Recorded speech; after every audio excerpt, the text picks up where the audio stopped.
Good morning, everyone. Today is Thursday, October 26th. Thank you so much for joining into our weekly HCR webinars. As you can imagine, we have a lot of information coming out for what will be the open enrollment season for 2018, which starts next Wednesday. So less than a week away, and we are just getting piecemeal of information. It's frustrating for everyone, I'm sure. But again, welcome, and that's my complaint for the day. So it's out there into the cyber world. My name's Deb Wilkinson, and I head up the group and individual markets here at URL Insurance Group. These weekly webinars hopefully are a place that you can get your questions answered. I can tell you that this year, specific to the individual under 65 market, it has been like pulling teeth trying to get information. Group rates are still late in coming, and we can discuss that in a little bit, but I thought it was important to at least start with the minute-by-minute changes that seem to occur on the administration in relation to this law and the cost share reductions and any form of a repeal or replace or improve. So we talked a lot in the last couple of weeks about the funding for CHIP and the community health centers. It expired on 10/1/17. So Congress says that many states have enough money to work through the next several months, possibly through March of 18. But some states don't. But they are working to renew the funding. There could be a vote today. It's going to give a 5-year extension for the CHIP funding, 2-year community health center funding extended, and $1 billion for the Puerto Rico Medicaid crisis. They also proposed to cut the grace periods for late ACA payments. So again, that's a vote today, supposedly, but who knows what will happen. There was also 18 states, which also included Pennsylvania. They filed an emergency motion to continue the cost share reduction payments, and there were some motions heard within the courts. They had questions back and forth, but late yesterday they announced that the judge denied the motion and agreed with the administration that they don't have to pay the cost share reduction. So that's it. That's at least for this appeal. Cost share reductions for 18, they're not going to be required to pay them to the insurance carriers. And for those of you in the individual market, there's a difference, obviously, between the advanced premium tax credit, which is income-based and helps pay premiums, versus the cost share reductions, which is the second half of the subsidy, which reduces based on, again, their financial federal poverty level percentage. They would have a reduction in their deductibles and coinsurance, and those payments to support those lower or altered deductibles and out-of-pocket go to the insurance carrier. So there's a difference. The subsidies will remain. That was built within the law, but the cost share reductions has always been kind of a problem because it was they were specifically not written into the law, so it was kind of being done just by interpretation. So anyway, bottom line is they're done, not paying them. Individual mandate, IRS says they will indeed be enforcing the tax penalty and reject any tax return that doesn't indicate that a qualified health plan was or is in place. So just be mindful of that as we head into this individual open enrollment. Highmark Direct Blue individual plans, all I can say is if you are selling Highmark in any of the 3 territories, please check the network maps because they are skinny networks this year, specifically to Dauphin County, UPMC, Pinnacle. The Pinnacle health systems are not in network. There's some challenges in the Berks County area as well. So again, if you recall a couple years back, one of the carriers had a very skinny value type plan that had limited network, and it was priced to sell, but it was difficult to for the consumers to really understand the limitations of who and who they can see and under what circumstances. So we will have a lot of that this year from the information that we're getting. So just be mindful of that. Highmark rates, brochures, and training modules. You probably received emails late yesterday afternoon with the training modules for Western, Central, and Northeastern PA. They are not mandatory. However, they are encouraged to be viewed because of all of the changes. And the modules are going to talk about mapping and what's available in each county. At this point, which is October 26th, 5 days before open enrollment, we still have no information on what Highmark is going to be paying for commissions in any of their territories, or even if they're paying. So hopefully, they said I should have that information yesterday, which I didn't get it, or today. So hopefully I'll have that information as well. Capital did release their information. And again, we're going to try to get all this on our site as soon as possible, but as you can imagine, just pulling all of this stuff is difficult, and getting it uploaded to the website is certainly a priority, but it is difficult. Backing up to Highmark, you can go into the Highmark website, highmarkblueshield.com, and you can pull the rates and the brochures for all of the territories for the individual rates as well as the group rates, and from the resource, the agent resource section.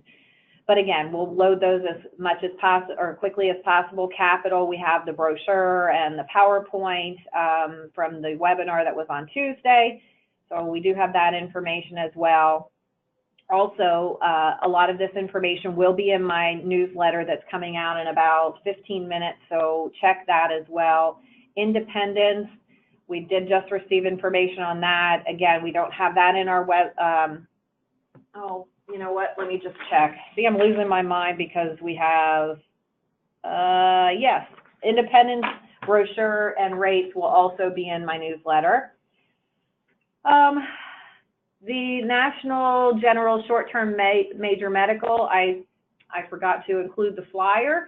I'll get that out to you, but the Short-Term Medical, as we've talked about the last couple of weeks, you can enroll as of 1/1 for four separate plans that when one terminates or expires, the other one activates. So there's no loss of coverage, but there is each policy, each 89-day policy will reset deductible, reset pre-existing, and it will be treated as a brand new policy. The flyer that I was going to include basically was a message from National General saying that if something changes in Washington that would allow for the extension of short-term medical, they will convert the STM by 4s or anything sold in multiples, the short term sold in multiples, to one policy with, no pre-ex. So they'll handle it internally, essentially extending those 4 policies into one big policy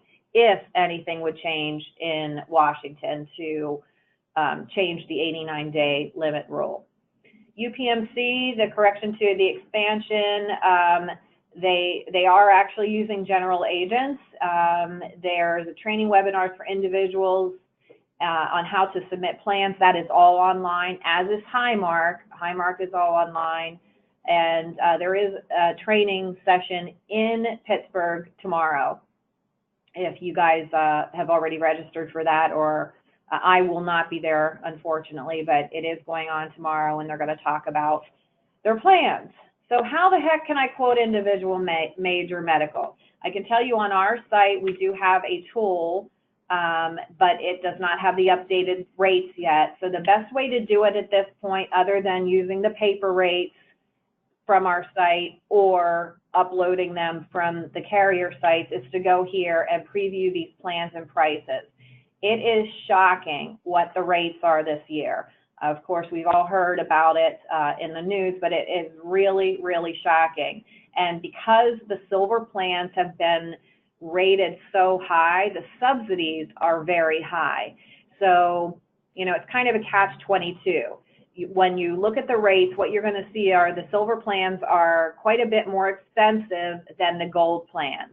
So if you have somebody that's heavily subsidized, then, you know, they could essentially get a bronze plan for no money, and a gold plan for less than they would a silver plan. But again, it's all on a sliding scale on income and, you know, makeup of the family. But what I thought was pretty interesting when I just went in yesterday and did some playing around is even the up to 400% of the federal poverty level is going to be soundly subsidized. It's, again, pretty astonishing. So I think for the most part, when people are subsidized, they're not going to see a whole lot of these huge rates. They're going to see some different plans that make you scratch your head why a gold plan is cheaper than a silver. But again, it is something that they're going to have to work through and check these networks and check their subsidies. What we are talking about is if there are a lot of zero cost bronze plans, then, you know, what can you do to maybe close those gaps? And I did include one of our metal gap plan brochures. I think if you have a lot of those zero bronze plans that may be more attractive to some folks this year, on or off, the metal gap plan might be just the answer to fill in those gaps for the higher deductible. So I did attach that flyer. If you have questions on it, just give us a call. Also, the Pennsylvania Insurance Department, the rates are there. They're obviously difficult to see, but you could go to the Insurance Department website, and if you go to the chart of the filed rates towards the left-hand side, I'm sorry, the right-hand side of the chart, you're going to see the final rates, and you can click on the PDF icon and pull up all of the rates in the many, many pages that are there. So I don't have a lot of good information. I did put this message that I'm just the messenger in my crazy face emoji, just because that's how we kind of feel in here.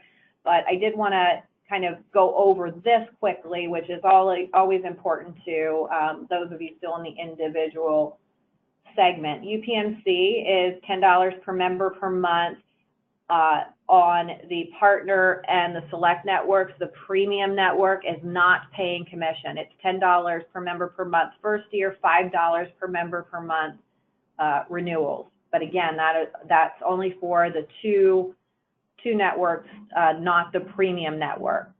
And for those of you in Berks County, you will see UPMC plans available if you quote on the marketplace in Berks County.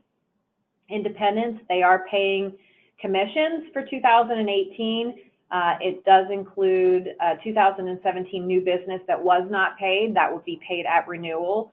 So that information is also available. There was a question in the years past, you had to do your FFM certification and then go into the Sentinel Elite system and do your attestation. But this year, they are not, for those agents returning and in good standing license-wise, they do not have to do that attestation. If it's a newly licensed agent, they will be then required to do the attestation. So again, that's good news, one less step. Cap Blue Cross, they are paying renewals only, as we had thought. It is $5 per member per month total, which means 4 for you, 1 for us. The Personal Blue non-ACA plan, that is going to renew for another year. So those of you on those programs or that have clients on those programs, they will go through 12/31 of 18. Again, Capital or Highmark for Central, West, and Northeastern. We have no information on compensation yet. Geisinger, I know it's renewals only, but no confirmation of that yet, and no plan details either. I've reached out to them, so hopefully we'll get some of that information soon. And of course, Aetna, there's no Pennsylvania plans on or off the marketplace. So let's go back to this screen and we'll open it up for questions. Again, I'm just the messenger. I'm as much crazed about these rates and this marketplace as you are. So I have no questions. Everybody is just looking like this, I suppose, my crazy face emoji. If you have questions, you can certainly reach out to me directly at 800-926-8875. I'm at extension 113, or you can shoot me an email, which is debw@urlinsgroup.com. I'm happy to share the information that I have. I just ask for your patience if you're emailing myself or Judy Reed and asking for us to email you these brochures, where I imagine we're going to get pretty many requests. So just try to be patient with us. We'll get them out as soon as we can if you request them. And again, they'll be on our site. So for now, we will meet back here next week, which will be the 2nd of November. Hopefully we'll have all the information at that point. I can't imagine that we won't, but again, stranger things have happened. And as always, I truly appreciate everyone joining in. And if you have any additional questions, please give me a call. I wish you all a great balance of the week and a wonderful weekend. Bye-bye.